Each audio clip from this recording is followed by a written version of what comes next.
भारतीय किसान संघ सोलन इकाई ने मंगलवार को किसानों की मांगों को लेकर एसडीएम सोलन अजय यादव के माध्यम से राज्यपाल को ज्ञापन सौंपा। ज्ञापन के माध्यम से संघ ने सरकार से किसानों को उनकी पैदावार का सही लाभ देने की मांग उठाई है।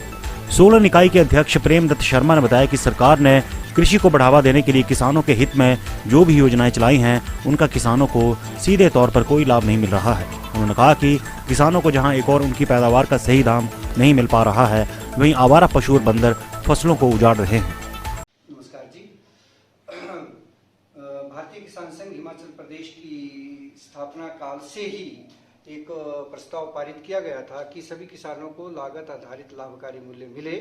इस श्रृंखला में भारतीय किसान संघ हिमाचल प्रदेश ने सितंबर 2020 में लगभग पूरे देश में 20,000 ग्राम समितियों के प्रस्ताव पारित करके माननीय प्रधानमंत्री और माननीय कृषि मंत्री को भेजे थे।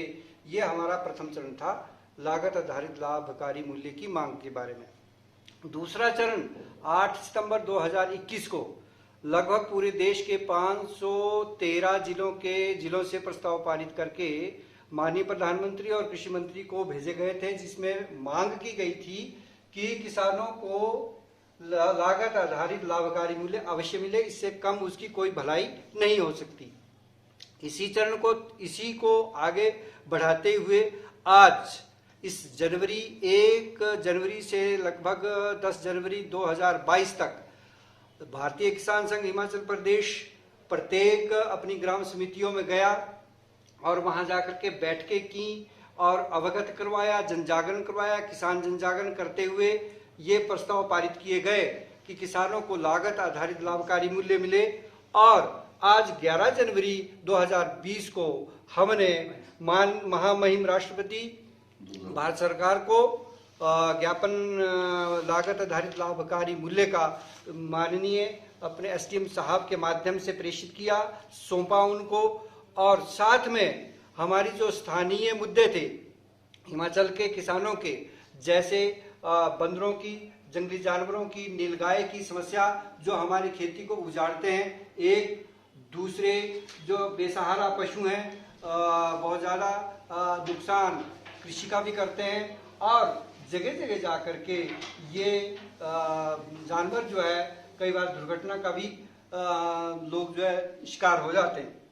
उनके लिए जो है गो अभयारण्य की बात हमने माननीय गवर्नर जी से कही और वो एक प्रस्ताव पारित करके गया है।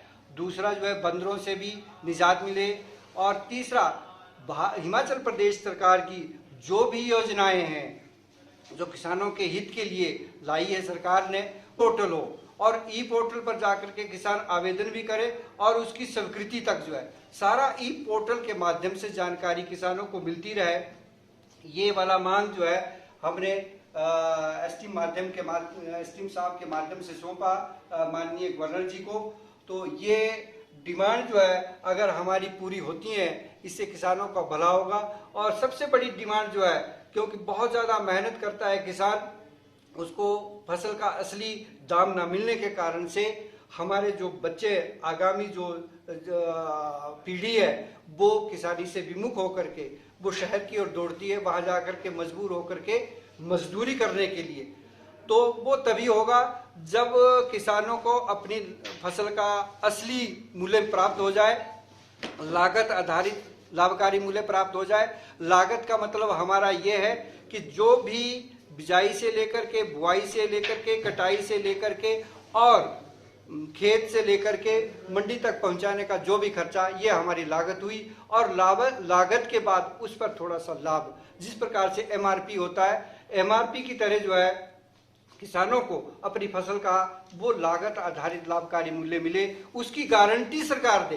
कानून बने, कानून बनने के बाद जब ऐसा होगा तो उससे कम खरीद जो भी व्यापारी करता है तो उसके ऊपर जो है वो एक कानूनी या आपराधिक मामला दर्ज किया जा सकता है।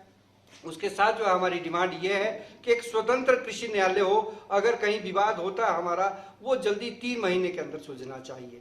3 महीने, क्योंकि फसल 3 महीने के अंदर किसानों को मिल जाती है, उसके बाद दूसरी फसल आती है। जो भी हमारे जैसे सूखाग्रस्त होता है वो सारा का सारा मामला अभी हमने जनवरी में उसके पर भी सूखे पर, अतिवृष्टि पर ओलावृष्टि पर वो एक ज्ञापन हमने सौंपा था। तो उसके बारे में भी हम मांग करते हैं कि वो जो सूखा राहत जो अभी तक किसानों को मिली नहीं है, वो आपके माध्यम से हम हिमाचल सरकार से ये मांग करते हैं कि वो मांग भी जो है उससे भी राहत किसानों को मिले, वो राशि जो है किसानों के इस पर अपने उनके खाते में जाए। तो ऐसी इस मांग को लेकर के हम कुछ किसान भारतीय किसान संघ के पदाधिकारी, जिसमें हिमाचल प्रदेश के पदाधिकारी हमारे डॉक्टर सुभाष जी भी साथ में, और जिला के भी हमारे पदाधिकारी, और साथ में जो ज्ञापन सौंपा ये विकासखंड सोलन के जिला अध्यक्ष श्री कुश ठाकुर जी और मंत्री कुलदीप ठाकुर जी की ओर से मान्य अपने एसडीएम साहब को सौंपा गया। इसी के साथ ओम शब्द सोलन से दिव्य हिमाचल टीवी के लिए प्रदीप भाटिया के साथ मोहिनी सूद की रिपोर्ट।